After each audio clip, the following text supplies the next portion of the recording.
Hello, السلام علیکم ورحمۃ اللہ وبرکاتہ۔ وعلیکم السلام۔ حضرت بھروچ سے مبارک حسین بول رہا ہوں۔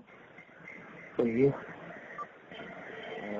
حضور شیخ الاسلام سے مجھے بات کرنی ہے۔ ہاں بات کیجیے۔ جی حضرت، تو حضرت طاہر القادری کے تعلق سے کچھ جاننا تھا۔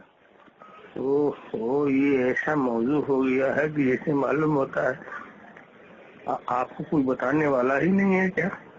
نہیں حضرت، حضور کے پاس فون کیا، ہم نے کہا کہ میں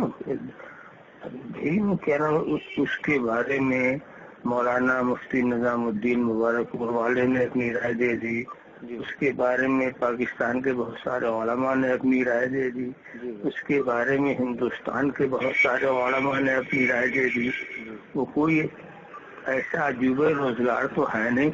یہاں مفتی شبیر صاحب ہیں احمد آباد کے اندر، جو یہاں کے قاضی القضات بھی ہیں، مفتی بھی ہیں۔ ادارہ ہے یہاں پر کیا نام ہے شیخ احمد کھٹو کا، ان سے بھی رابطہ لگا کر کے پوچھا جا سکتا، سمجھا جا سکتا ہے، سمجھا؟ ہاں، یہ سب کوئی ایسی بات نہیں ہے۔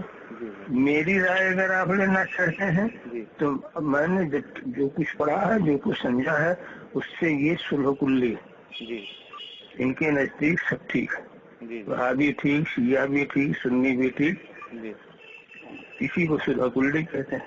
یہ وہابیوں کے پیچھے کی نماز پڑھنا جائز ہی نہیں سمجھتے، بلکہ پڑھتے بھی ہیں، سمجھا؟ تو ہمارے نقطۂ نظر سے بھی یہ بھروسے کے لائق آدمی نہیں رہے گا، اور بہت گہرائی سے فتوے کی شکل میں پوچھنا ہے تو بہت سارے ادارے ہمارے سے رابطہ لگاؤ۔ جی انشاءاللہ، جزاک اللہ، دعاؤں کی درخواست ہے۔ السلام علیکم۔